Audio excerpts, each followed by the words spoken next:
How have the higher interest rates affected home prices here in Stewartville, Minnesota? Whether you're looking to buy a home or sell a home, today I'm going to share with you some very interesting statistics so that you can use that to make the best decision for you. Again, whether you're looking to buy or sell. So let's go take a look. So home prices are always affected by supply and demand. So let's take a look at the demand. The median sale price for the month of July of 2023 was $290,000. And if we look at, the month of June, it was 272. But let's take a look over the rolling 12 months average. So we're right here at 269,900. So it's down about 3.6% from last year. And so if we look here, the highest that we've seen is about 290. Yeah, so about 290,000, and we are at basically 270. So yeah, rates obviously affected home prices a bit, but we still have a very strong real estate market in Stewartville. So this is looking at the 12-month average. Let's take a look at it on the monthly side of things. So for the month of August, 427, well, I'm sure this is like an outlier. The Stewartville market, we'll take a look at that, doesn't have tons of new listings like, say, Rochester or Minneapolis and Paul. So some of the data might be, kind of skewed if you have, very different data points. So we'll take a look at that. But median sale price about that 290, still very strong market on the demand side. Let's take a look at month supply. So month supply, we're at 2.1 months. Basically what this tells you is if no new homes came in the market, how long would it take before there wouldn't be any homes for sale? So anything about 6, which right now we're at 2, signifies that it's a seller's market. Is it as strong as like a year ago? Probably not that as strong, but it's still very good. I mean, it's, we're under 6, so that's still pretty solid. Anything above 6 would be a buyer's market, which we obviously haven't seen that in a long time. So this is another metric I like to look at. Let's take a look at days on the market. So how quickly do homes in Stewartville sell for? So for the last month, it was 16 days. Month before that, 11, 7 days in May. So it's, things are selling, and this is pretty typical. Usually in the springtime and summertime, things sell more quickly than, let's say, in the wintertime. Like if we look here in January, 37 days, which actually 37 days, that's not too bad. This number here, 155 days for March, this to me seems like an outlier. We're looking at the average here. So yeah, that doesn't make sense. Let's see if we look at median. Well, still high, 142.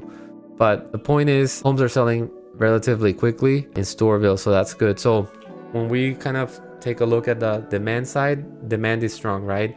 Are there, less buyers than maybe a year ago? Probably, because rates are higher, and when rates go up, takes out some buyers that now don't qualify or don't qualify for the kind of home that they're looking to buy. Maybe they could buy something cheaper, but that's not what they want, so they're not gonna buy it, right? Obviously. So now let's take a look at the supply side. So number of new listings for July of 2023 is 11. In June they were 14, 9 in May, 15 in April. So number of new listings could go up. That would be great if we have more listings in Stewartville, give buyers more options. But we are right now at 11 for the last month. If we look at the homes for sale, there are 16 homes for sale in the month of July. And that number is lower obviously in the winter. Usually what happens in the spring, summer, you have the most amounts of homes for sale, right? And then fall and spring and winter, there's less homes. Looks like last October there were 25, which is that's a good amount of listings. November 21, and then December 11. So from December or from the beginning of 2023, we've seen that there's not as many homes as there were last year. Part of that is probably because people that bought homes there at lower rates are not as excited to sell, or if they were to sell their home at a lower rate, now they got to buy at a higher rate, they may not be able to afford that. So that's pretty understandable. Another metric I like to look at is the percentage to the original price. So if you listed your home, let's say in July, the percentage for that month was 99.7. So if you listed it for $100,000, you would have sold it for $99,700, right? So it's very close to asking.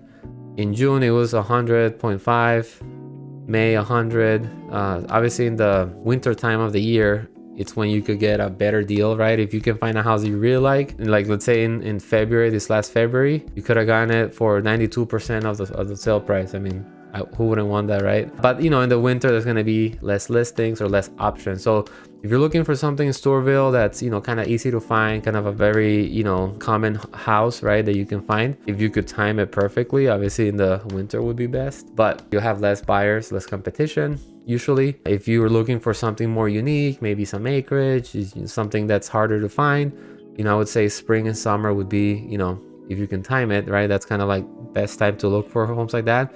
You'll have more competition, you know, prices will be a little higher, but so you can't really time the market, but just to give you some kind of themes that you see throughout the year, whether you're looking to buy a home, right? Now, if you're a seller, you know, right now it's a good time because there's definitely, we could use more listings, more inventory, right? There's still demand, even though rates are higher, so that's good. But what I always tell my sellers is, you know, if you're gonna sell your house, make sure that you price it right from the beginning, right? Make sure that you stage it, declutter it, get some professional photos. You know, most importantly, work with a professional real estate agent that's gonna help you make this process, you know, smooth and a successful one. And also, if you're a buyer, obviously it's very important to work with a professional realtor and also lender. Oftentimes, you know, a realtor can refer you a great lender. I have a preferred list of lenders that I work with that do a great job and are very professional. So hope you found value in this video. Hit the like button if you liked it, and if you want to stay up to date with the Stewartville market, real estate market, make sure that you subscribe. Thanks for watching.